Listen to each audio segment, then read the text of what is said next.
Military courts को फौरी बहाल किया जाए, ये मुतालबा है तमाम शुहदा के लवाहिकीन का। और इस सिलसिले में अब पीर के दिन एक पिटीशन भी सुप्रीम कोर्ट में ये तमाम लवाहिकीन फाइल करने जा रहे हैं और प्रेस कॉन्फ्रेंस में अपने तमाम मुतालबात और अपने तमाम तहफ़्फ़ुज़ात वो सामने रख चुके हैं। और सुप्रीम कोर्ट से उन्होंने ये पूछा, ये मुतालबा किया कि आखिर क्यों ये फैसला किया गया और मिलिट्री कोर्ट्स को क्यों बहाल नहीं किया जा रहा, उसमें अब ये ट्रायल्स करने पर क्यों पाबंदी लगा दी गई है। इस फैसले को फौरी तौर पर कलअदम करार दिया जाए और इस सिलसिले में अब आगे कानूनी जंग लड़ने का इन तमाम लोगों ने फैसला किया। अब ये कह रहे हैं कि बैनुल अक़वामी सतह पर क्या पैगाम इससे जा रहा है।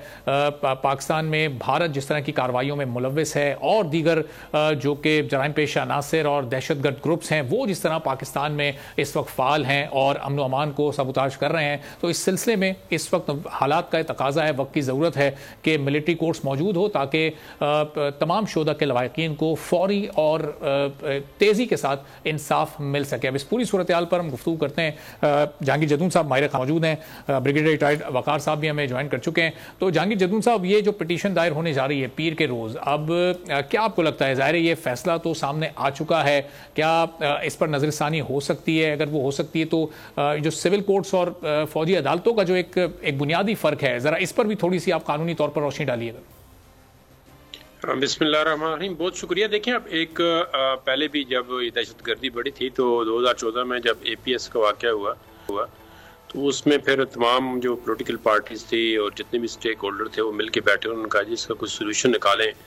सिविल कोर्ट में और मसला कोई नहीं होता, उसमें एक प्रॉब्लम ये होता है कि केस डिले बहुत होता है और जो है वो मैक्सिमम ये चांस होते हैं कि बाज़ लोग मतलब खौफ की वजह से या प्रॉपर एविडेंस नहीं आती, तो मतलब इनका जो कंसर्न था जिस वजह से मिलिट्री कोर्ट बनाई जाती हैं कि बंदों की इक्विटल हो जाती है। जबकि दूसरी तरफ ये कंसर्न है कि जब मिलिट्री कोर्ट्स होती हैं उनमें फेयर ट्रायल नहीं होता। अब इसको आपने देखना है, बैलेंस करना है या लॉ के अंदर देखना है कि किस तरह पॉसिबल है।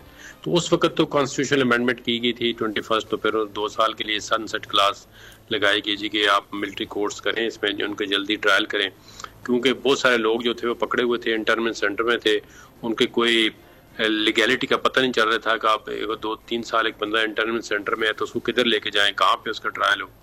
तो ये वजूहत थी उस वक्त बन गई।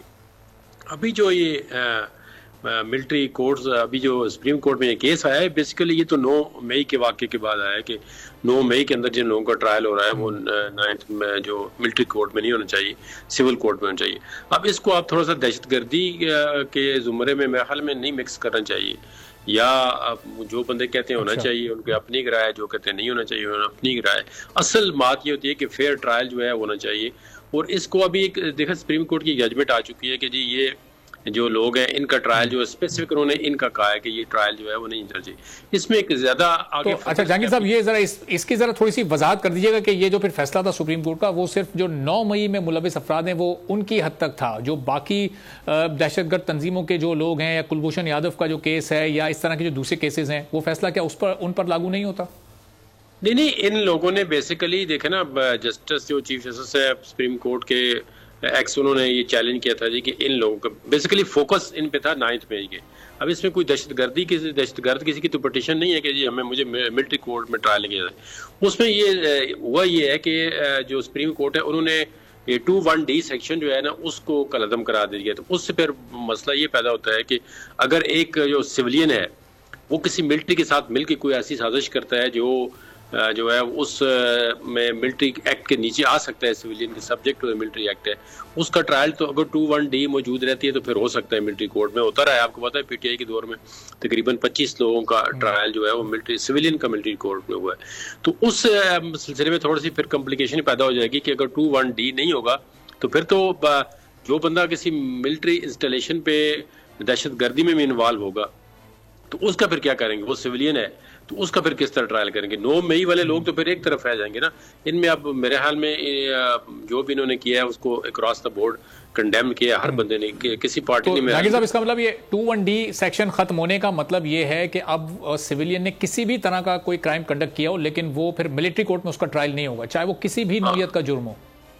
जी, इसका यही मतलब हो जाएगा। तो उसमें आप देखें ना, गवर्नमेंट के पास चॉइस दो, मेरे ख्याल में इसमें रिव्यू की बजाय अपील ज़्यादा इफेक्टिव होगी, कि अगर अपील करें तो ऑब्वियसली वो दूसरा बेंच सुनेगा, तो उसमें ज़्यादा चांस है जो भी फैसला आता है, अगर वो कोर्ट समिति है। हालांकि काजी फाइसा साहब जो चीफ जस्टिस हैं, इनका ने तो जो कॉन्स्टिट्यूशनल अमेंडमेंट थी उसको भी नहीं इंडोर्स किया था। इनका डिसेंटिंग नोट है कि जी मैं तो मिलिट्री कोर्ट को बिल्कुल जो है ना, अगर आईनी तरमीम से भी बनाएंगे, तो उन्होंने अपना एक डिसेंटिंग नोट दिया हुआ है। तो अब सुप्रीम कोर्ट का फैसला तो है। अब बात देखें ना, बात सजाएं जो है वो सिविल कोर्ट में मिलिट्री कोर्ट से ज्यादा है। अब देखें ना, मिलिट्री कोर्ट में सबसे जो बड़ा इंपॉर्टेंट जो फंडामेंटल इशू होता है वो आता है फेयर ट्रायल। एक बंदा जो है ना, उसके वरसान को अलाउ किया जाए, उनके वकला को कि ट्रायल देखें तो सही नहीं किस तरह हो रहा है। जब इस तरह के कुछ बात पैदा होते हैं जी कि एक कोई मेजर साहब आ गया या कर्नल साहब आ गया, उसको ट्रायल का पता ही नहीं है। अब मुझे कोई जाके मिलिट्री के अंदर ट्रेनिंग दे, फलानी बंदूक, तो मुझे नाम भी नहीं आता होगा, मैं गन तो नहीं चला सकता, मुझे किस तरह मेरी इतनी कोई फायरिंग का मुझे इतना एक्सपीरियंस नहीं होगा। तो ये ऑब्वियसली ये थोड़ा सा रीजनिंग है इसमें। तो उसमें ये कि फेयर ट्रायल के लिए आप, इनका जो लॉ डायरेक्टरेट है, जैक ब्रांच है, या तो इनके पास कोई प्रॉपर ऐसे बंदे होने चाहिए ट्रेन, जो एक को सारी चीज़ों को पूरा करते हैं, उनको पता हो। तो एक अब जो उनके लवाकिन है वो कहते हैं जी हमें फेयर ट्रायल नहीं मिल रहा, क्योंकि आप और मैं तो उसमें इन्वॉल्व नहीं है, नहीं हमें कोई उसमें है। तो अब अगर ये कोई बंदा ग्रीव्ड है ऐसे, तो ऑब्वियसली बजाय प्रेस कॉन्फ्रेंस के वो जाके सुप्रीम कोर्ट में, उसके लिए एक रास्ता होता है। प्रेस कॉन्फ्रेंस से तो फैसले तब्दील नहीं होते। तो जाकिर साहब, ये पीए को तो ज़ाहिर पिटीशन फाइल कर ही रहे हैं, अब देखते हैं कि उस पिटीशन का फिर क्या नतीजा निकलता है। सब्सक्राइब करें और बेल दबाएं ताकि कोई खबर रह न जाए।